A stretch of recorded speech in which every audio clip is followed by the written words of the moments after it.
Good evening to everybody.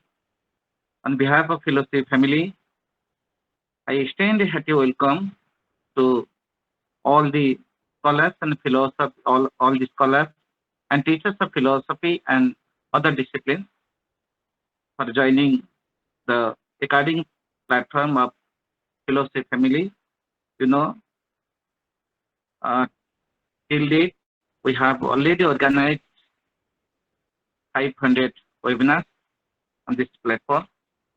And today, we have invited Madam Dr.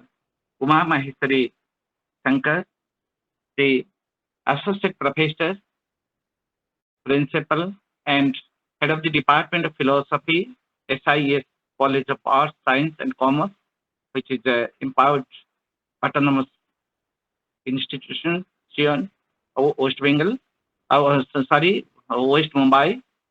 And today, Madam will deliver our theme on the concept community service, social responsibility, and we. And this is a very popular topic, popular theme to conceptualize. Community work,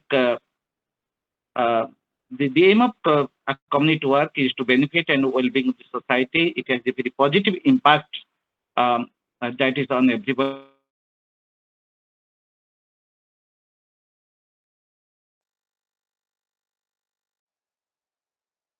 It cultivates the feeling of empathy, cooperation, knowledge, good personalities, and the spirit of coexistence that Professor Maheswari Shankar will explore.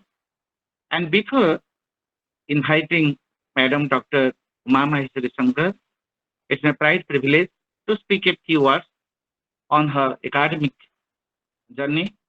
Professor Maheswari Shankar is a well-known motivational speaker and a student love teacher.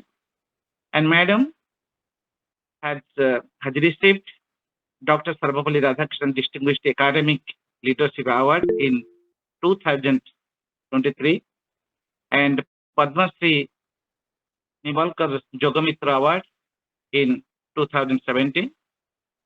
And to her credit, Madam has supervised already 12 PhD students and 5 MPhil students. She has also participated in summer course on religious pluralism at Santa Barbara University, California. She has been also invited to deliver a commemorating 4th International Yoga Day on the concept of Ishvara in Yoga and Bhagavad Gita. So she has a lot of contribution in attending different national and international forums for delivering on different fundamental issues of yoga and philosophy. Madam Dr. Maheswari has more than 20 publications to her credit. She has co-edited Vedanta in 21st century. She has edited and contributed an article in Indian music, cultural and philosophical perspective.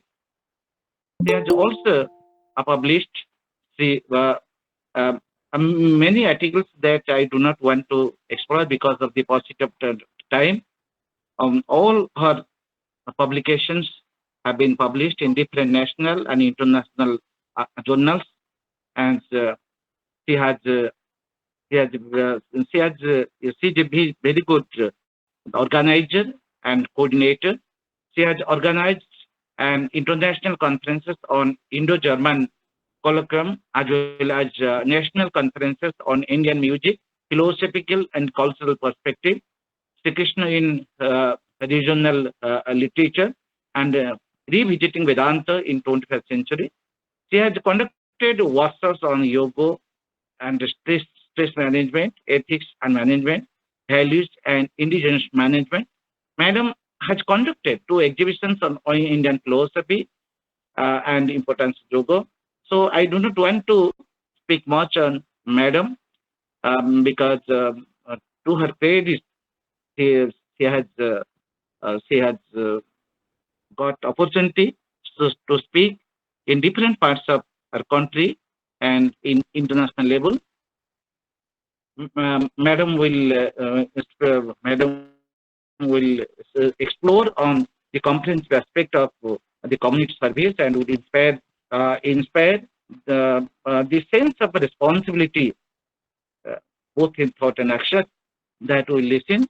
So with this, once again, I welcome Madam Dr. Uma Maheswari Shankar to Philosophy Family. With this, I would also like to welcome all the senior professors like Professor Ranjit Ghosh sir, Professor Vrindavan sir, Professor Santosh, Professor Geeta, Professor Bindu, Professor Uma, Professor Ologa, Professor Ramyakant, Professor Kamala, and all other participants, those have joined Philosophy Family. And with this, I also uh, invite and welcome Professor Pramod Kumar Das, the host and convener of Philosophy Family, and Professor Dr. K. Umnandao, the regular moderator of Philosophy Family. With this, once again, I extend my welcome to all of you, and I request Madam Dr. Uma Maheswari Shankar to commence her presentation. Thanks, Madam. Welcome. Thank you, Dr. Kailash. Thank you, and my gratitude to Pramod Kumar Das, all the way from Orissa, that you could catch all of us and allow us to share our views on various topics every Sunday. To all my students and others who have joined, this talk is not going to be on a pure philosophy. At the same time, I cannot speak anything other than philosophy also. So it's going to be a mixed ideas that I'm going to critiquing some of the things which I think we will have to look into it more deeper. I've taken the deliberately topic on community service and social responsibility, and we. Why we? That's where we are going to begin with this. Just a minute. Am I able to see the whole screen correctly? I was wondering.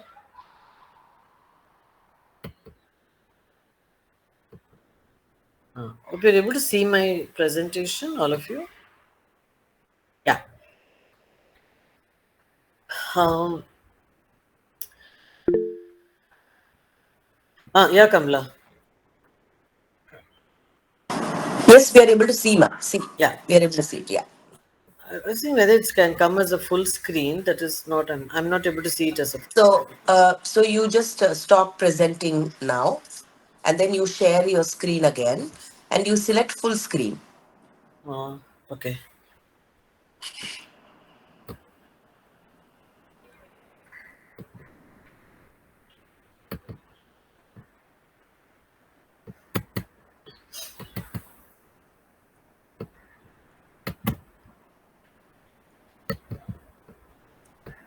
Uh, I suppose this is better.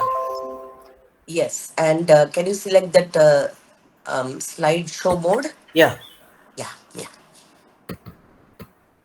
Not able to do that for some reason.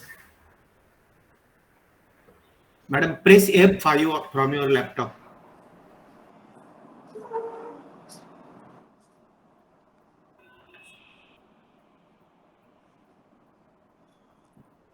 Found it?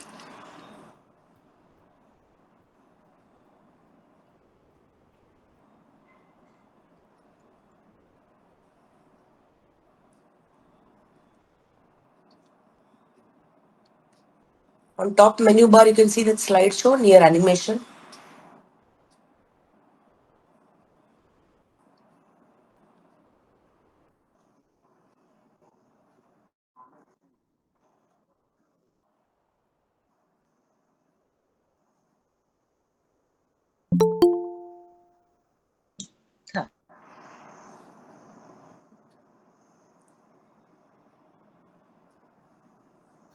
Uma madam, otherwise slides are visible. Don't worry. That's okay, ma'am. The slide is visible. That's okay.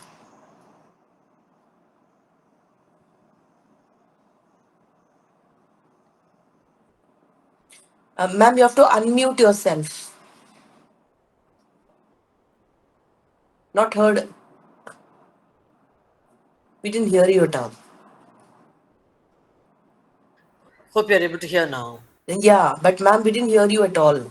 So Could if you you? can, Okay.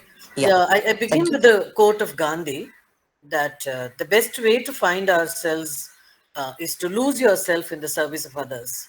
So there are two things that I want to highlight here. Where do we find ourselves, or what is it that we need to find ourselves? And in the process, what is it that we have to lose ourselves? And the whole thing, Gandhi puts it as in the service of others. Gandhi, I Ma'am, look at it more. I'm sorry. I'm Yeah, sorry. The slide is again not visible. I don't know why. Is it clear now? No, not yet.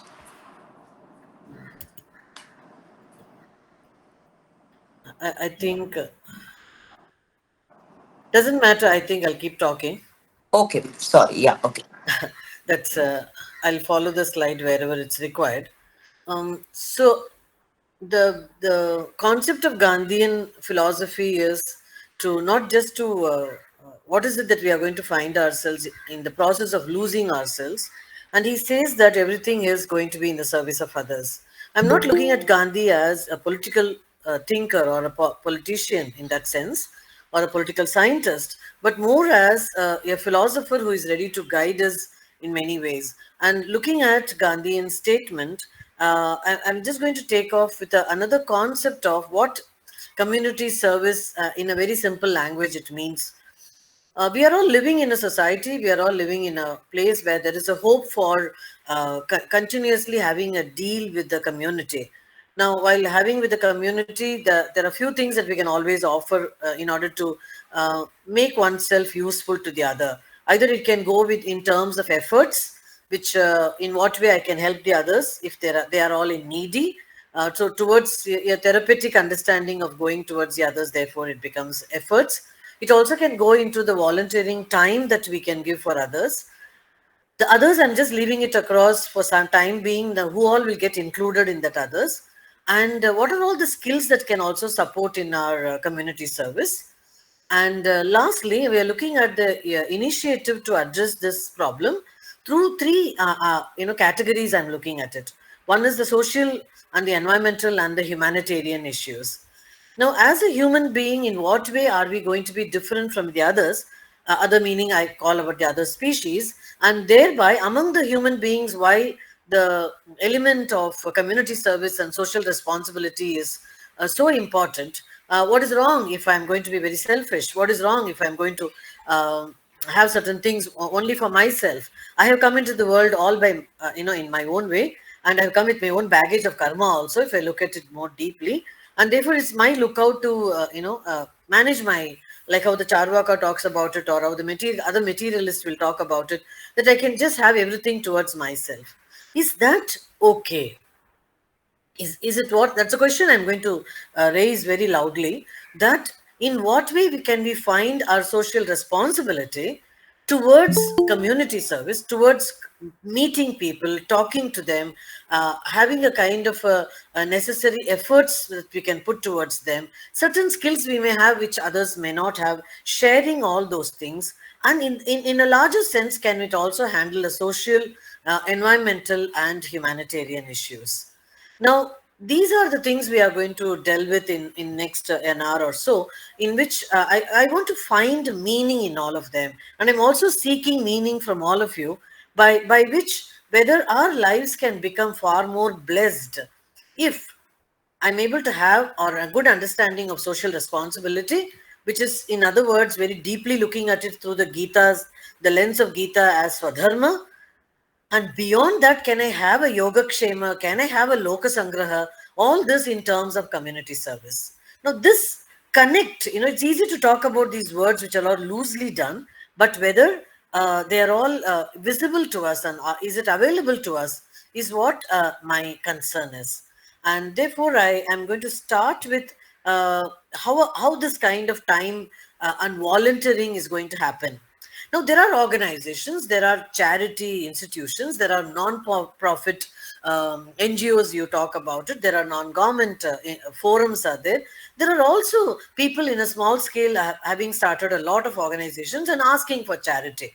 Now, brilliant work has been taken up by them, no doubt about it also. But it also means that everything that we are talking about in these organizations need not fit into the definition of a community service. Is there a community service at all, is my question.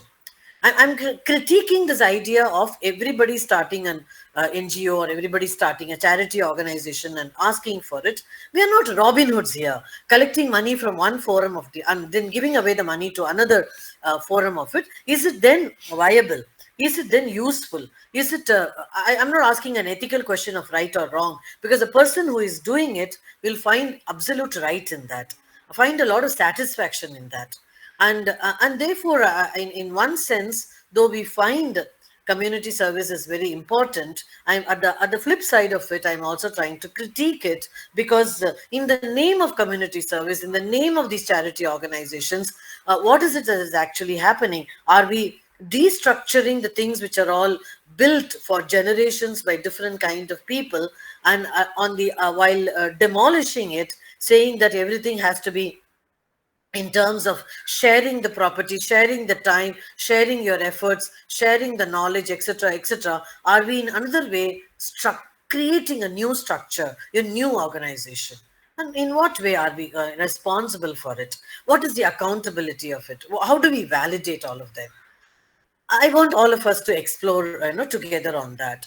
Participating in a lot of environmental cleanup efforts have been, they also talk about that under community service. As a head of an institute, I encourage my students to go up to different places in Mumbai city near my college areas and ask them to clean up the entire place, clean up the railway station, clean up the BMC grounds and the roads, etc. Plant more trees and all that consciously, with a lot of efforts, with a lot of understanding that together we are making up this place far more clean, and thereby when we are all living in this vicinity, we can have a better lifestyle. So, and inculcating these values become one of the criteria in order to understand what community service is. We can also look at it in terms of mentoring or tutoring students. When we tend to mentor or tutor students, it is not asking them to just do or join an organization.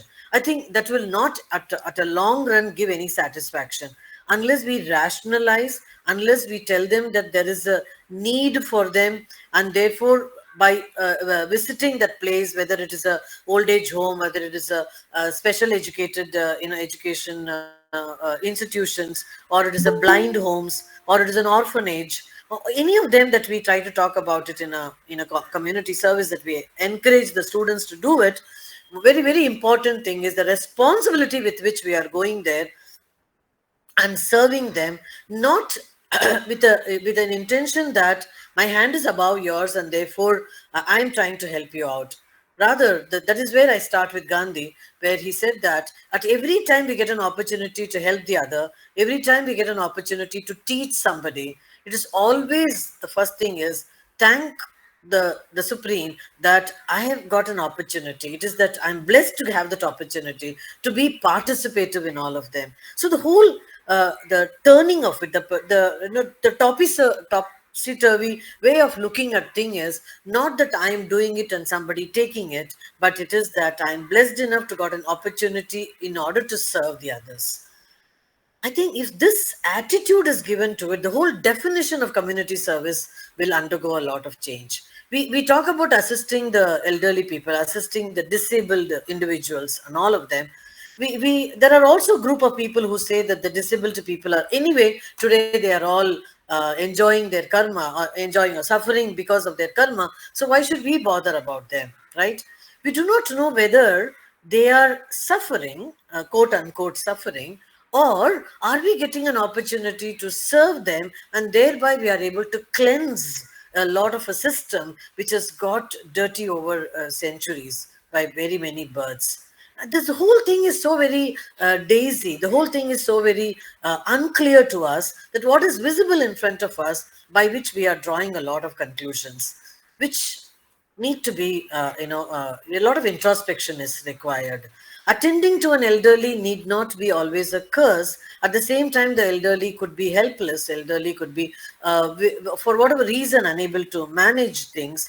But anybody helping them, whether it is at home or we do it in a particular place as a community service, the whole idea has to turn towards as given an opportunity for me in order to help them out. I think that brings a total change in the perspective of what community services. We also talk about, like in Mumbai, whenever we get into a Punjabi Gurudwara, etc., we talk about the langar, we talk about the serving meals at the homeless.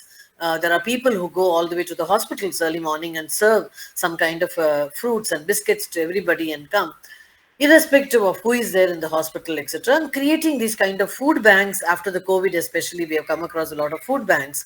And giving a kind of a donation to that is enough that I'm able to cleanse my papa, and thereby I'm serving some 1,000 people in a month is because of my contribution. It's fine. Your money is getting cleaned, but the mind is not it got cleaned.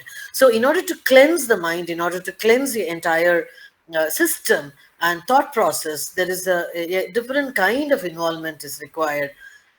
The examples of it, I'll narrate it a little later. Organizing even community events that we see, or the fundraisers that we see it, where everybody can come together and make the entire group of people in order to get involved in the kind of events by which their participation they become absolutely very happy about it, because they find that they are also able to get anchored, get a kind of a place for them to showcase their talent, whether it is a singing, whether it is a kind of things that they are capable of doing it. We also find community service in the bold letters in newspapers that we see it when it comes to relief efforts. A moment there is a disaster. We saw Latur earthquake. We have seen Mumbai floods. We have seen Chennai floods. We have seen all kind of things where different organization, it could be religious organization, spiritual institutes, all of them come together saying that community service is very important. Now, one of the highlights is when Ramakrishna Paramahamsa, when he encouraged his own 12 disciples to come forward, and when the Ramakrishna order was started, he was very, very hesitant about it. For that matter, even Vivekananda was very hesitant about it, because the moment an organization comes into focus, whether the whole attention is in order to upkeep that organization, and the philosophy behind it and the purpose behind it should not be lost. Many times in his own writings, Vivekananda said that, do we really need an Ramakrishna order after Master left? But the what was echoing in their ears was, Naraseva is Narayana Seva. And once that was the message, even today you find the Ramakrishna mission all over the world. Anywhere, moment there is a disaster, moment there is a problem, moment there is a need for a community service, they are the first one to come in the front. Of course, you have the other, I'm not degrading or demeaning the other sectors and other community service people are also plunging into it, definitely. But the philosophy at which Ramakrishna order started just came to my mind as Naraseva is Narayana Seva. So one should not get carried away only by the Narayana Seva. Narayana Seva is important. That is very spiritualistic. That is very, that is bhakti bound. There is a devotion in it. But are we able to see that Narayana in everything? Like how what in Gita we talk about the divinity present in everywhere. Are we able to see the divinity in the sick? Are we able to see the divinity in a person who is suffering, who is in the deathbed, who is without any money, without any food, without any efforts in order to take care of his own health? Are we able to see that Narayana in all of them? So the whole idea of a community service can change its axis moment you get into the philosophy, the spirituality into it, and that can redefine the entire idea of community service, is what my argument is. Working for community, for that matter, in a lot of cities you find, in order to get into the aesthetic mode of it, they also the gardening or planting more things, or putting into colorful plants outside, or in a small gardens in between the traffics and all, you find it. That is also getting into a community mode where people are contributing towards that. How do we engage ourselves in a community service then? So if you ask somebody, one who is doing it, they may say that it is a personal fulfillment. It gives a lot of self-satisfaction. This also reminds me of Ayn Rand, the great writer. She has, apart from Atlas Shrugged and other Fountainhead and other great books that she has written, one of the very popular book that she wrote about it is that man is doing everything in order to satisfy himself. There is a selfish gene. She says, even while, if I have to interpret her words, we get involved into community service and we are happy about it. And there is a selfishness in it. But in a common parlance, if you look at it, people say that community service means selfless service. There is no selfishness in it. Now, I want to have a loud thinking on it by all thinkers here, all budding philosophers here, that in the process of doing certain things in a selfless mode, are we getting into selfishness? That idea, that is what even Brihadaranyaka Upanishad, if you look at it, yeah, the conversation between Yajnavalkya and Maitreyi, when Maitreyi questions, why are you doing all this? Why are you tending the cattle? Why are you doing this? Why are you taking care of so much of the students and getting all of them? He says that that is the greatest love of the self. Everything else is a manifestation of that. So that is absolutely on a transcendental level, not what Ayn Rand is talking about. But Ayn Rand is giving us a hint to us that there is a possibility of doing a lot of wonderful things around us. In that very process of doing it, we find a general, a beautiful satisfaction, a sense of contentment, a sense of peace, a sense of a satisfaction and bliss at the end of the day that we have contributed something to it. So there is a personal fulfillment. We don't deny that. It could also be that exploring one's own skill development. That also happens. I know something to do it. Let me share all this with the community people around me, whatever they can. So I can do certain things and hand it over to them. I can talk, therefore let me keep talking, sharing my thoughts with the others. All of that can be. So engaging in a community service means there is a sense of social responsibility. This is where I find community service and social responsibility, they come together.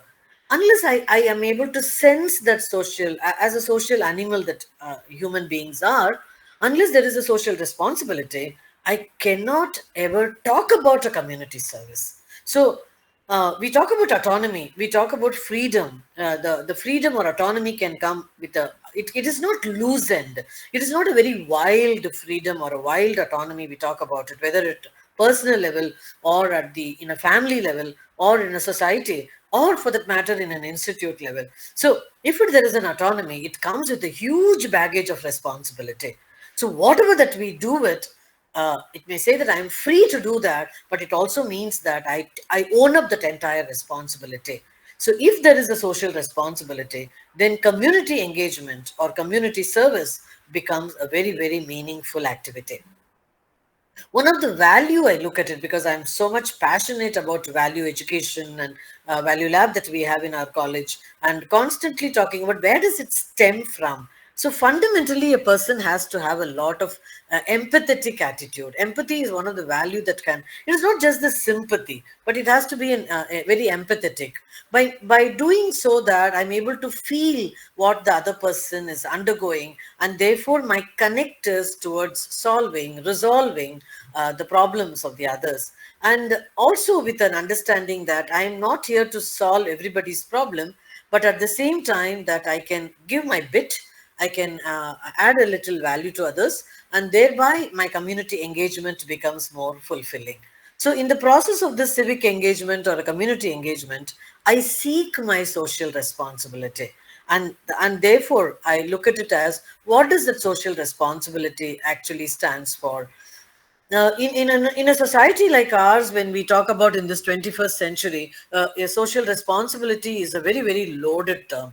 Yeah, it can include what I consider as from consumer protection that we talk about it, that anything that I need to have around me, all of us are consumerists. We are all getting into the world of consumerism. We consume everything. Everything around us we consume. In the process of consuming, we are not conserving. And that is where the issue of the entire environmental sustainability becomes a big question. And a lot of environmental thinkers, environmental philosophers are today questioning this generation, that are you having any concern for future generation? Are we going to strip the land, strip the resources, strip the mountains and the rivers and pollute everything, and then leave this planet absolutely stripped and naked? And what will be the next generation take it up? But if you look at the other side of it, if you look at what is the planet's birth, the birthday of this planet, if you ask, it must be some billions of years. But it has sustained all of them because the earlier generations, at least 150 years ago, I'm not going very far, even 150 or 100 years ago, that generation, all of them were caring not just to the environment and to the mother earth, but also they cared for the future generation. So today we are able to have a glass of water directly from a river, or of course very shamelessly we are also buying water, which is supposedly a natural resource. And we have oxygen to be purchased. We have got everything has to be purchased because it comes with a as a commodity, but it was supposedly a resource. So if that resource is not resourceful for us, we are having a lot of problem when it comes to environment. That is where the social responsibility comes. So either it could be an environmental sustainability. You talk about it where our we as human beings, and we as what Aristotle calls us as social animals, we have a tendency to have environmental concern. Environmental sustainability is important. It also matters whether are we as human beings, as social animals, are we also having those ethical labor practices, which is also very important. If we look at the kind of political orders that we have seen in this universe, we had the communism or the socialism that came into existence, where Karl Marx, when he wanted to question about the capitalist and the capitalist trying to make optimum use of the people who are also at the lower level, the laborers and the workers, and the whole idea, the out of which the entire ideology came into it, was that everybody should be treated equally, and therefore the from the socialism the concept of communism came into existence. But whether communism is a satisfying thing, whether communism is a good political ideology, I'm not getting into all of them. My question or my concern is, in the process of doing community engagement, are we trying to equalize, are we trying to bring all men at an equal level? I'm absolutely against that as a philosopher. All human beings are born equal is a statement that we always accept, but whether we are all at all times equal, because philosophically looking at it, all of us have come at a different space, different time, with different baggage, different perspective, different traits, different everything seem to be. We cannot be bringing into the economical equality. We may go towards it equality. We may have equality as an opportunity, can be equal. But as a person, where Gandhi, again coming back to his Sevagram experiment, completely failed because of this understanding only. So consumer protection, through which we look into ethical labors and environmental sustainability, that brings in a very important concept of philanthropy. People are doing a lot of philanthropic activities today, because when people have a lot of money, you do not know what to do with the money. And at the same time, it also means that there are a lot of people who are all in need of it. But at the same time, we do not know whether this money is going to the right place. So moment we are able to find out this money is going to the right place, and it will be used for a perfect way, etc., etc., then the whole philanthropic concern becomes more meaningful. Otherwise, we detest getting into all that, because money is one thing that it is not just uniting people, or probably it is uniting the wrong people, but it also divides people, and that is very, very dangerous, and even among the family or among the society. And that should not be an element when it comes to either community service or social responsibility. I'm also looking at it in my slide. I have a very beautiful idea of human beings. Are we at all times right? If I ask this question to all of you, or if I ask you, are you always wrong? Or whenever we have this kind of a dilemma, we say that it all depends. Now, what is it that it actually depends on? So, an interesting a psychologist and a writer, Dal Carnegie, he says that one of the most tragic things, quote unquote, that he says, I know about human nature is that all of us tend to put off living. Let me repeat, human nature is that all of us tend to put off living. We are all dreaming of some magical rose garden over the horizon. But instead of enjoying the roses that are all blooming just outside our windows today. So that is what is happening. Now, this is one kind of, I took this quote for my discussion today, is community service meant for everybody? If you ask this question to me, I'll say no. If there are enough problems and enough things that we have to manage our own homes, and there are enough things to do, we need not get involved. There are people meant for that community service. But not that it is one should not do at all. I'm not putting it as ought not to. But what is important is that if there are enough things that even serving our own people at home is a greatest service. I remember in one of the interviews, Swami Chinmayananda was asked, when a mother said that, I want to make my son, do that. I want to make my son become a scientist. He has to learn Gita. He has to do that. How do I do all that? Right? The Swami Chinmayananda answered that if you have a child, even if you can make up that one child absolutely value-based, that is the greatest gift you can ever give it to society.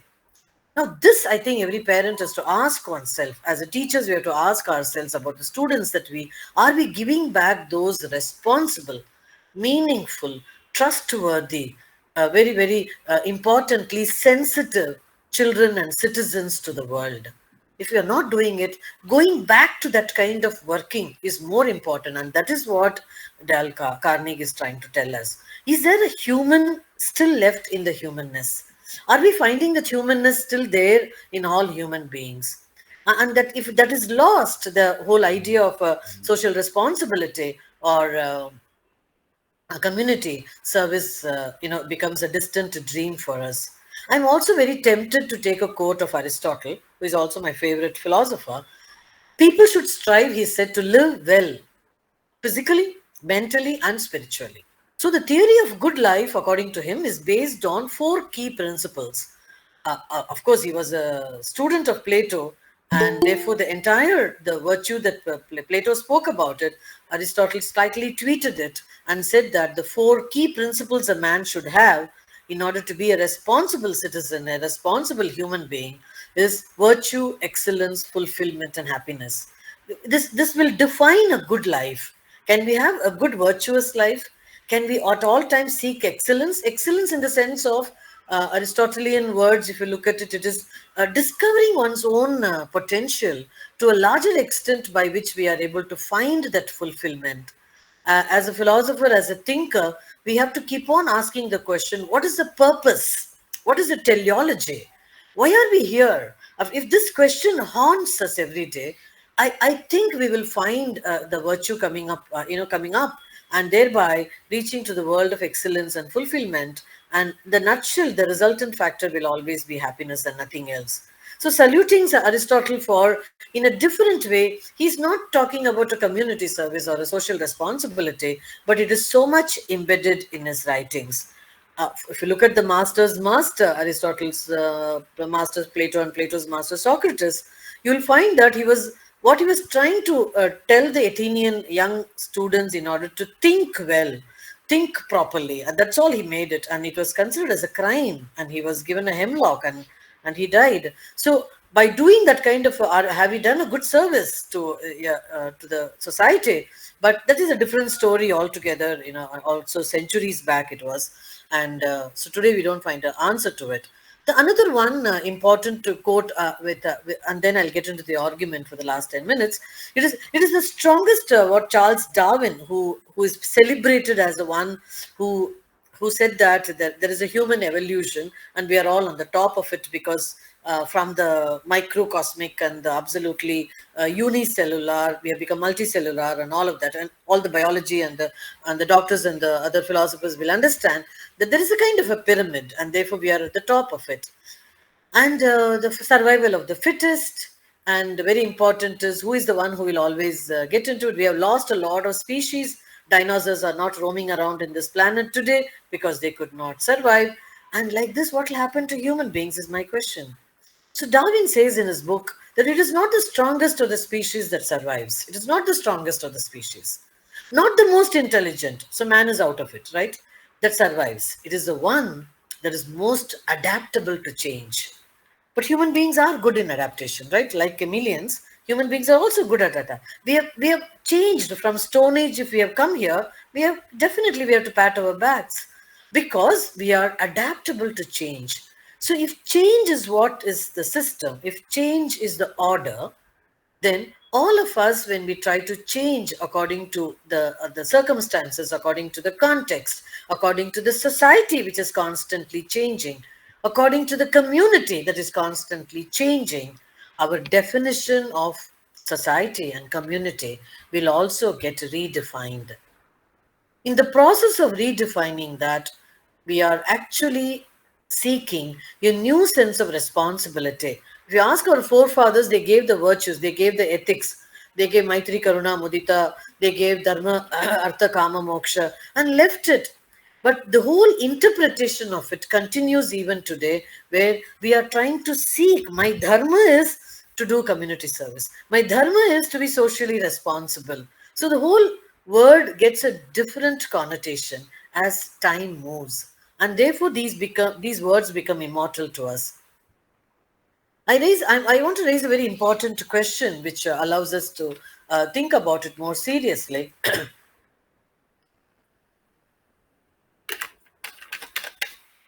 How do we make, what is it that is distinct, that makes us distinct from others? As human beings, what are we actually, get the, how human beings can be different from the others? So, thinking is, we also know animals think, and sometimes animals think better than us. We do, they also, but as a human being, our thought process, and it is not just thinking. Along with thought, we have reflection. Along with thought, we have the resilience factor. We are able to assimilate the thought process. All that is also possible, and therefore we find that is very, very important. So our thinking process, we are therefore different or distinct from the others. There's a laughter that we also find animals and other species also getting into this mode of laughter, but the human laughter has got a sense of meaning. Like, so the primary emotions, when we talk about as psychologists, we say smiling, crying, and laughter are the only three emotions that man has, and all the other emotions are all part and parcel of all of them. Very important thing is the sense of resilience. We are able to get back, come back from wherever we are, and start afresh. And that is possible because of the sense of resilience, which is very unique to human beings. And of course, a lot of human beings also succumb, and we find animals getting succumbed very easily.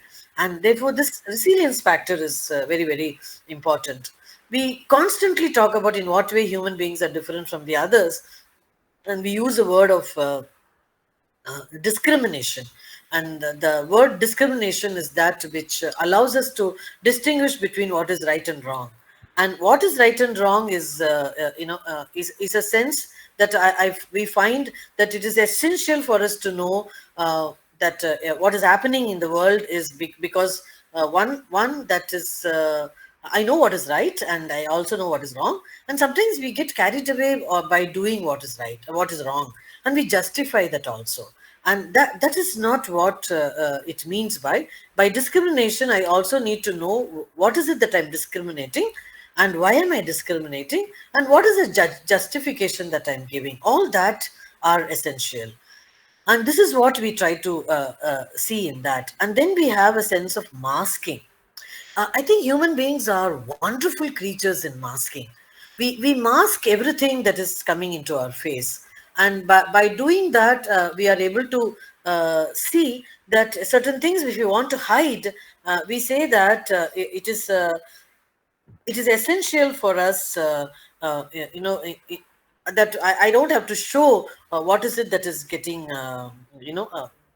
that I don't want to show what is it in my mind. So I may smile, at the same time I may not be able to say what is there inside my mind, and therefore I find it's very difficult for me to show.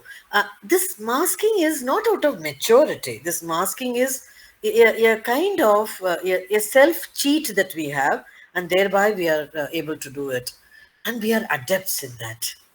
And thereby we are able to create a sense of achievement, a sense of celebration. We are able to have a sense of grief. Even in grief we mask the crocodile tears we are able to shed. All that is possible because of that. And what it means by is when we these are the qualities that I can call that distinguishes man from the other. We raise a very important question. Then what comes as human core values, which are also, we talk about human values. The value as a concept is not there for the animals at all. We talk about it only with human beings. And those core values, if we have to dwell on it, we'll find more meaningful in that when we look more deeply into religio philosophical perspective. Now if I as a true philosopher, now if I am able to connect our rishis, our upanishadic, our vedic statements are sarve bhavantu sukhinaha, sarve santu niramaya. The whole sense is that camouflages, envelops the entire community service, entire social responsibility. Sarve bhavantu sukhinaha. Let everybody be happy. Not just me, my wife, my children, my family, my cousins, my uncle, my aunt, my grandmothers. But sarve bhavantu sukhinaha. Let everybody be happy. So in that, the very attention that we have of social service or community becomes very easy. Sarve santu niramaya. Let everybody be amaya is disease. Let nobody, none suffer. Let everybody be very healthy. I mean, this very thought is so elevating. This very thought is so powerful that chanting it every day, we are actually, not necessarily going to a particular place and doing a community service or exhibiting our social responsibility. But I would say that our very thought process of this kind, we are seeking that goodwill and uh, absolutely a healthy lifestyle for everybody. Not that by one prayer or one word of it, it's going to change, but it brings in a lot of positivity. And that is what is very, very essential. So when Vivekananda came back from Chicago and came to India and started his mission, he said that Naraseva, Narayana Seva. He could have sat back to India and started writing an Advaitic treatise or talk about it in the what is the Raja Yoga. And of course, he wrote the book on Raja Yoga, etc., made a practical Vedanta. He could have continued becoming a philosopher of that kind, writing a books and treatises, etc. But he came with a purpose and a goal and got into the grassroots level of it. So when in Chennai, when he landed from the ship and gave a clarion call to everybody that all of you must join hands with me. We need to completely eradicate diseases from our country. We must eradicate poverty. We must, give everybody an education. We must make everybody literate. And he was the one who was talking so loudly when we were still under the control of the British. And that is the power of it. We are able to see. So for him, the vision of Naraseva, Narayana Seva brought a lot of sense of satisfaction to him, which he could also give it to others. Of course, sadly, he died within the age of 39. Otherwise, he was a bombshell. He was so dynamic that he could bring in that kind of transformation in the society, in the minds of the people, very, very clearly. Another concept that comes to my mind is a Loka Sangraha. Am I if I'm considering myself as a product of the society, as a unit of the society, then Loka Sangraha is the entire society. The Loka is important to me because I belong to that Loka. So it is not just my world which is mine or which is in a sense of a selfish mode, but my very presence is that I belong to a world in which everybody's, everybody's sukha, everybody's dukkha, everybody's satisfaction, santosha, all of them is also mine. So your empathy, your sharingness, your grief, your happiness, all of them become, a mode by which you are able to connect with one another. What is missing is that we distance ourselves from everybody. The more we distance ourselves, we are getting isolated. There are people who are sitting on an ivory tower, but they are very lonely. They are the ones who don't get sleep. A person who is connected with everyone gets a good sleep, get a good sense. And he may not be having a five-star lunch or a five-star dinner, but he's the one who is able to, find that, happiness in that. Again, what comes to my mind is Krishna says, if all of us together have a big question in our mind, where do we start this social responsibility, and where do we ever, come to the idea of a community service? What comes to my mind is Krishna's statement in the fourth chapter is, Swalpam apyasya dharmasya trayate mahato bhayat. Swalpam api dharmasya. You don't do great things. You don't have to envisage that will I get a Bharat Ratna award by doing community service. That need not be our goal. Swalpam alpamasya dharmasya. You do your dharma in a limited way, what you are capable of. If you come already, you come with a lot of problem. Even within that problem, can you do some work, something that you can satisfy others? Can you do some kind of help to others? You're walking on the road and you find a blind man standing there. He wants to cross the road. Do you have little more time? Take it out from your schedule. Make the person cross over that road. Leave him wherever he wants to go, he or she for that matter, and come back. Not you have done a small service. To him, it is a great service. To you, you have spared a little time. You don't have to ask for it. I've done a great service. I need an award or a recognition, or a newspaper should have taken me in the first page or at least in the third page of Times of India. Should not be the goal of it. Swalpam apyasya dharmasya trayate mahato bhayat, he says. The greatest bhaya that we have, the greatest problems that we talk about it, all of them can be swept away by doing a swalpam api dharma. That's all. I mean, Krishna spoke 5,000 years ago. What today we are capable of doing it. If he had told that you do lot of yaga, yajna and all that, then only you will be able to reach the highest. I think we would have kept the Gita as a book, buried long ago. But today it is in our hands every day because we are able to follow everything that Krishna is talking about it. I'm also looking at the people who have been, who have been helpful in bringing the social responsibility and community service. Behind that, there have been, I'm looking at just three spiritual thinkers and three political fighters. Just to give names, I don't have to elaborate on them. All of us know about them. But I just want to place on record that their contribution have been immense when it came to, when I call it as a spiritual, political and social transformation that had it. One is Jnaneshwar, who, of course, in Maharashtra, if people from Orissa are listening here, in Maharashtra, Jnaneshwar, as a great saint in the 13th century, was one who could completely destroy ignorance and ritualism and all of that.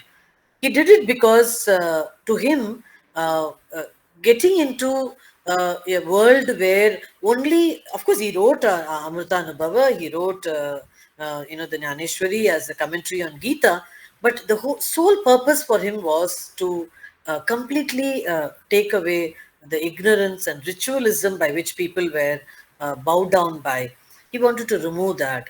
That it is the greatest service that he could give it to the community of that time. So community service is what at the beginning of it, what I spoke about it as, spending time, spending the kind of money that we contribute to it. And it is a therapeutic and needy people want it and all that. A saint like them, they find the entire society needs a transformation. Entire society needs an upliftment. And therefore, Jnaneshwar was in that way, he did the greatest service. But also, beyond that, he gave a greatest book to the world, which even today is such an asset. Then comes my all-time favorite mine is Tukaram, who fought against the superstitious, attitude of the people of Maharashtra. Much later than Jnaneshwar, he came into the field in 16th century, and he found that still people have not changed. People are still getting into it. These are hurdles when it comes to what kind of a service can we give it to people, right? And who can ever forget the contribution of Jyotiba and Savitribai Phule? If Savitribai Phule did not start the first ever girls' school in Maharashtra, I think you and I, many women who are here today, wouldn't have been in a place where we are able to talk about or even communicate if that education was not given. Every morning, I think we need to salute Savitribai for that matter, along with Jyotiba, who was her husband. I'm also looking at it, the contribution of Gandhi and Ambedkar. And one of the person where many of you may not have heard about it is Pandita Ramabai. Pandita Ramabai was again a great Hindu scholar, a Sanskrit writer. Many languages she learned.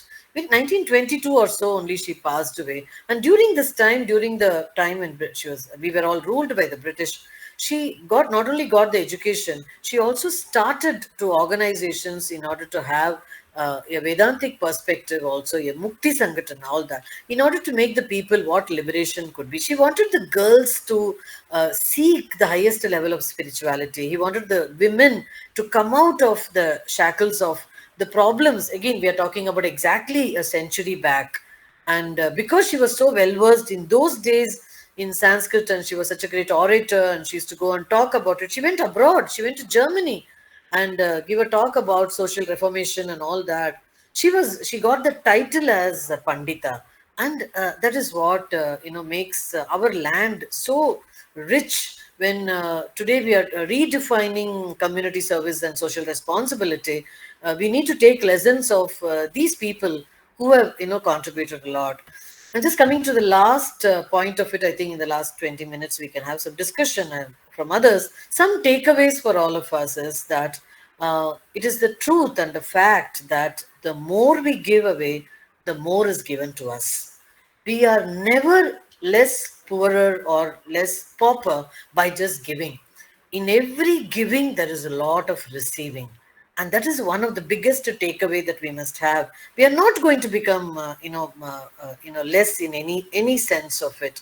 The hand above must be giving is the one who is not only blessing it, it is an opportunity that we get in order to give, whether it's a time, whether it's a knowledge, whether it's money, whether it is efforts, it could be anything that we give to others. And whenever that kind of a dana is given, vinaya as always has to be part of it. That humility and modesty should always be there.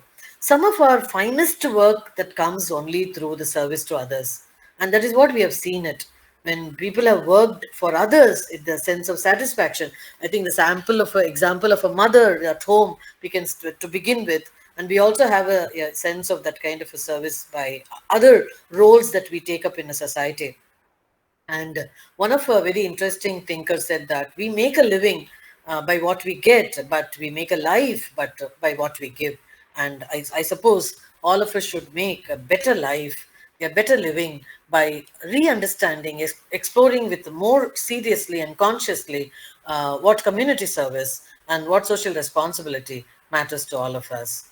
Uh, Thank you. I'll stop here for more questions or suggestions from all of you. Thank you for a very patient listening. Okay, thanks so much, madam.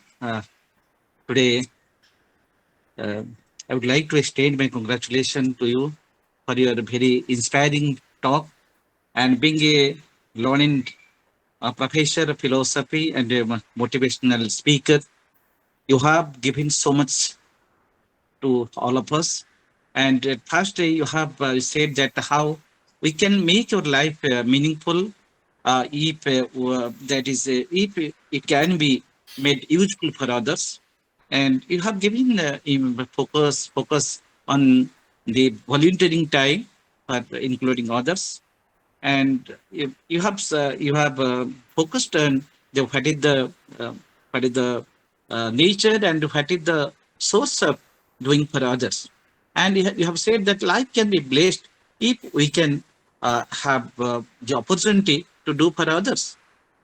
So in your speech you have cited on Gandhian way and Swami Vivekananda's concept of social service.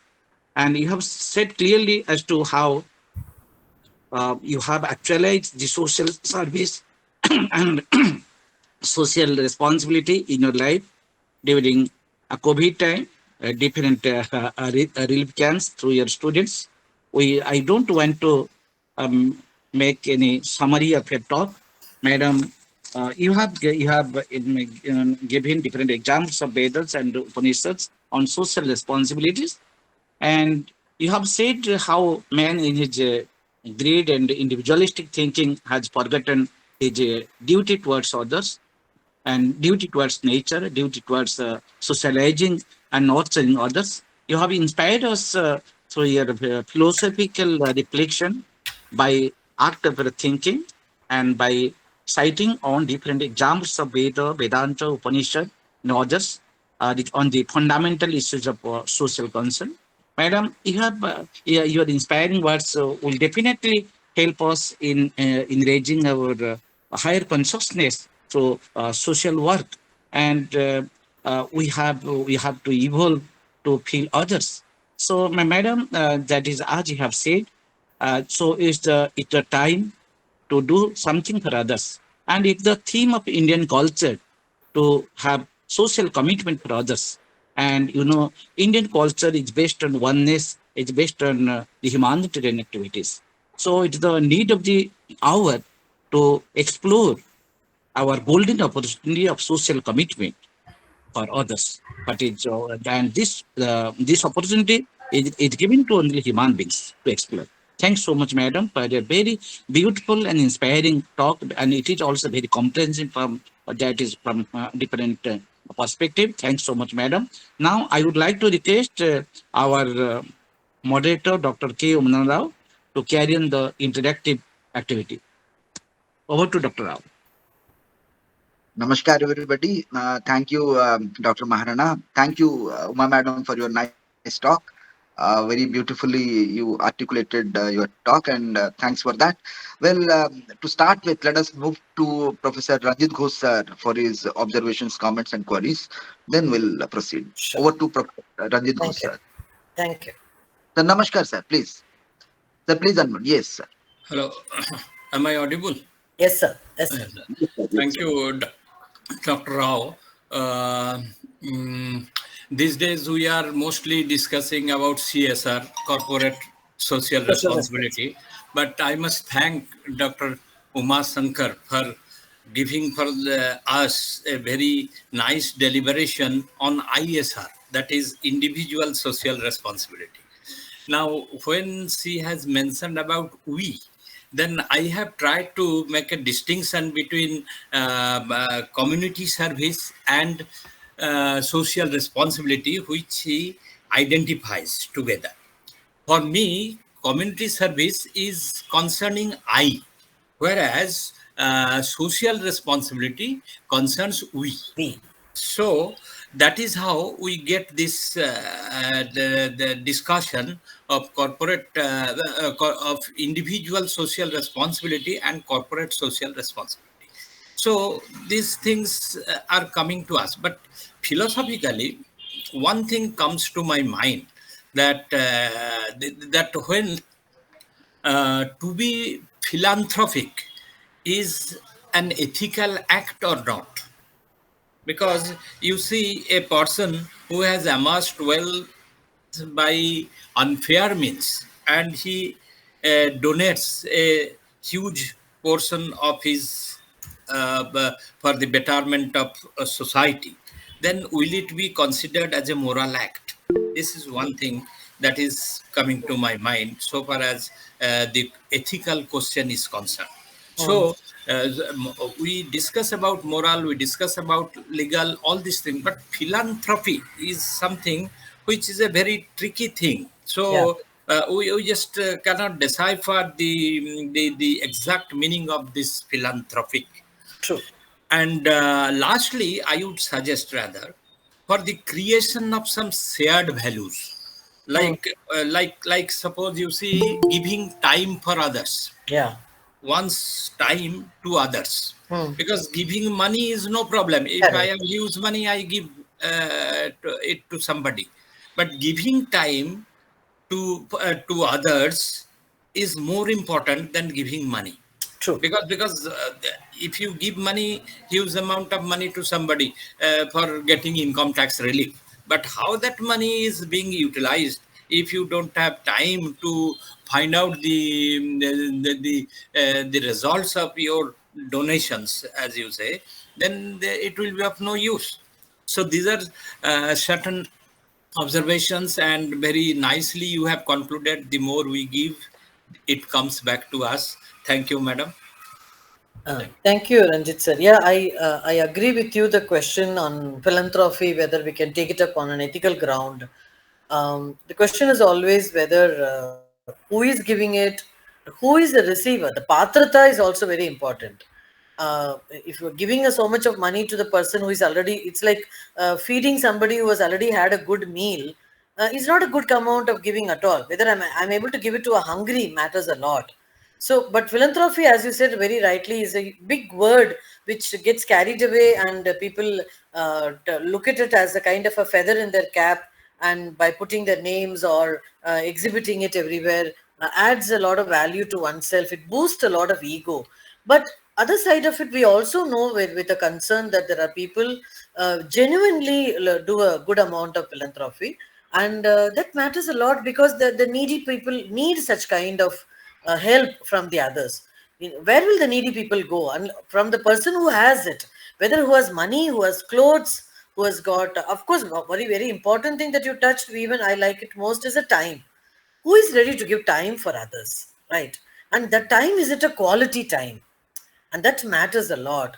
And also by doing that, we learn to respect the time of others, and that is one of the reason why punctuality becomes a value. It is not many a time we know that we are punctual, but there is nobody there to even to appreciate it, because you're lost there. And therefore, I agree with you that giving time, giving vidya, giving whatever we are able to, which need not be in terms of actually money, and that can also be a very generous way of sharing it. Right? Thank you, sir. I'm really happy to it. Srinivas and Krishnamurti, did you raise your hand? Yeah, Yes. yeah.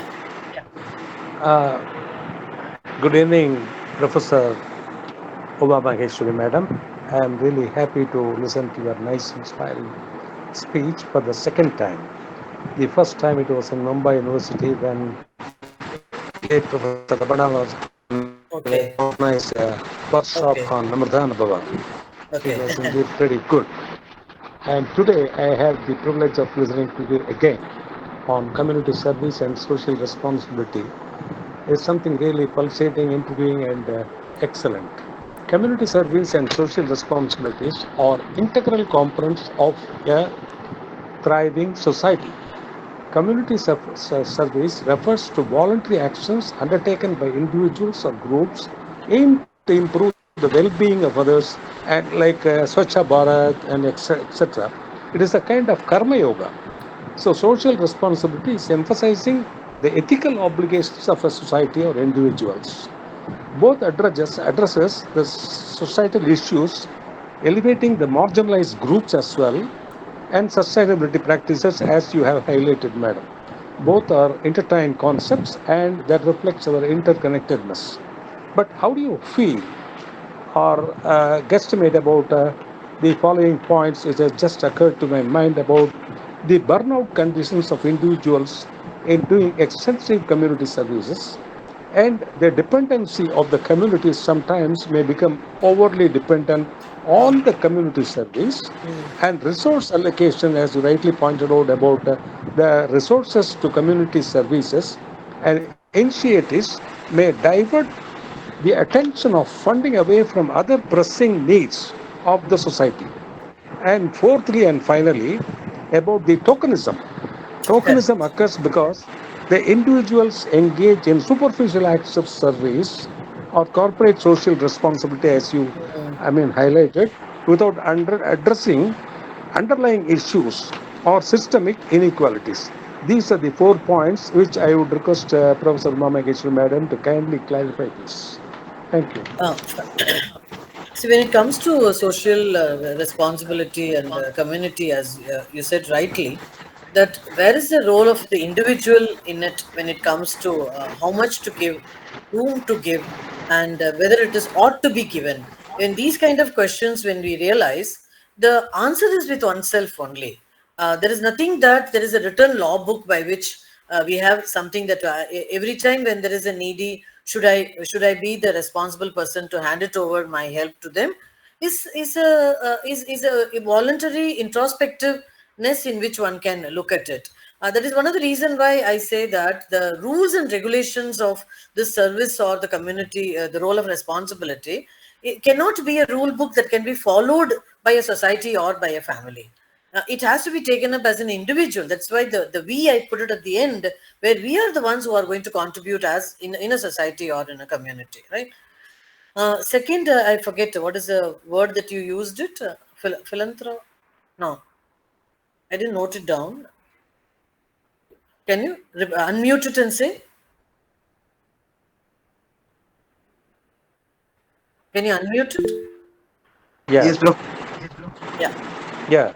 About the dependency, the community Dependency. sometimes Yeah. they become. True. Yeah. That is I truly agree with you. Organizations which are all into the receiving end and consistently getting it from everybody, they will find that they are totally dependent on somebody constantly giving, and whether they will continue to get it or will they continue to improve also. Then the receiving becomes a habit for them. When receiving becomes a habit and their dependency is too much on it, then self striving or self get motivating and self transformation becomes a problem. See, the third part of after social responsibility, which I did not touch at all today, is a personal transformation. And if that personal transformation is not highlighted, we will not find meaning in the other two. Yes, rightly, the dependency on such people at one level may increase, and therefore they may continue to do so. Now, if you look at, for example, Akshay Patra today, which is an organization from Bangalore, they continue to give food to all kind of needy and poor people across. They've got something like 137 kitchens in the world in India, and they're making such large amount of food, and for the only attention they have is nobody should be hungry in this world. That's kind of a huge organization it is. I met the director of that person, and it's mind blowing the kind of work that they are doing it. And it is continuous. Yes, there are some people who are falling into the space of dependency. There are also other people who are getting inspired by that, and more contributions are also coming. So you get both the sides of it by which you can look at it. Third, ethical Okay. question that you have is whether good or bad. Always, when it comes to ethics, it's an individualistic thing. Whether it is my dharma to do it, whether it is my swadharma to go and help somebody, or this is my swadharma to take care of my people at home, it is my call. It can never be at the cost of someone else. That Because it has to be rooted in the our own philosophy of Gita is what one can go into it. The last sense that you spoke about tokenism, yes, it leaves behind a sense of tokenism, and we get carried away. That's why today we have a lot of awards and recognitions and accolades and acknowledgements from society, from people, and that also adds value to the sense of tokenism.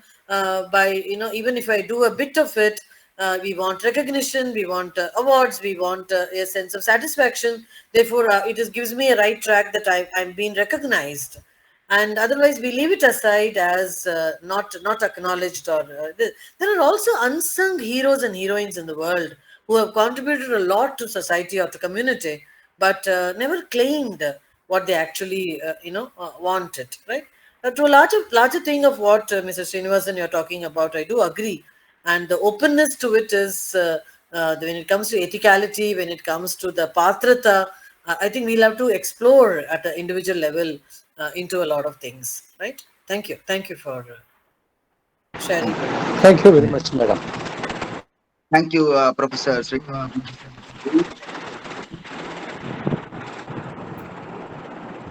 We can't hear you, Mr. Rao. You're not able Yeah. to hear? Now it's better. Yeah. Okay. Now, is it clear? Am I Yeah. audible? Yeah. So, listening to Professor Srinivasan, Professor Ghosh, and your responses, well, one thing comes to my mind. So, say, take a stance where we donate something to an organization or to the needy, or we provide food. These are temporary measures. Can we go on with teaching the skill of making money? We are donating money, and that becomes a sort of dependency. What Professor Yeah, he was talking. was saying. You When you give people, they always will be on the receiving side, waiting for more. Okay, We say no, so don't give fish, teach them fishing. yes, okay, don't give fish, make them learn the art of fishing. So that should be the spirit. That is what is lacking, and that carries more of ethical Correct. Very true. True. values. So when we come to money, or when you talk of food and all that, why not teach the very technique, the art of making money? So that would be resolving the problem of dependency. Okay, number one. Number two, well, Professor Bose was raising the point on are we giving money, but are we able to give time? So, can't we invest time in making those people to be self-reliant, making them some, teaching them some skill, making or showing them some ways in which they can earn their living. You see, Correct. you see, do will not find somebody or a sick. Okay, you will never find a sick begging on the roadside. True, true. You can feel, you can see people from other communities, but never is, you can never find a sick begging Sick on. person, yeah. Sardarjis will not. Yeah. No, when they come to know somebody is suffering or somebody is in Come post, together.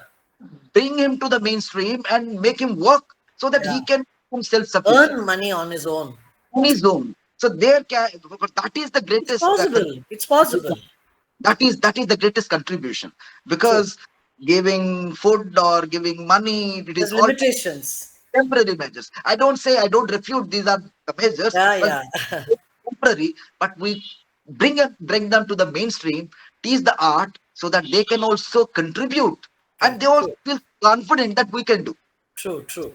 So that is how I think Totally, I agree. Yeah. the question can be taken. Thank you so much. Well, let's move to somebody other who has a question in mind or wish to say something here. Anybody? Wait for a while. Okay, let's move to our admin then. Oh, Kailash sir, do something. I'll come back with my own questions later. Kailash Mana sir, please. Yes, somebody. Kamala madam, yes, please. Hello, good evening to everybody. Uh, just again to kindle more from Uma ma'am to and bring out the best out of her. Having listened to her for past 1 hour doesn't satisfy me. So I want to hear from her a little more on this topic.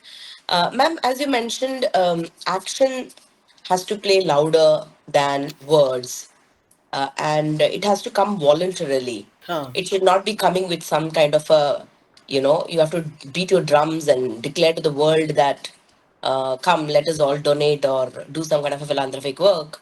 And so there has to be a selfless act, as you rightly said.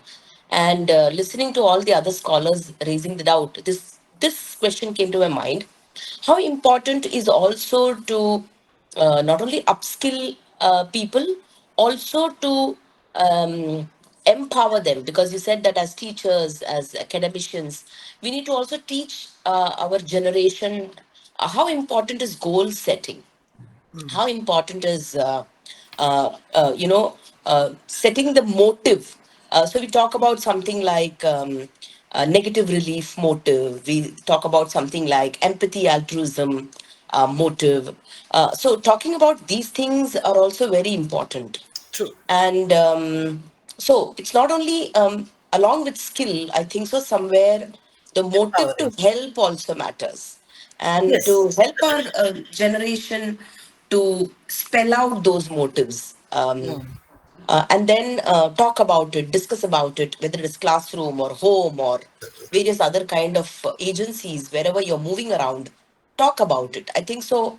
We are talking less, and we are not discussing Yeah. more about it. Is where we are lacking.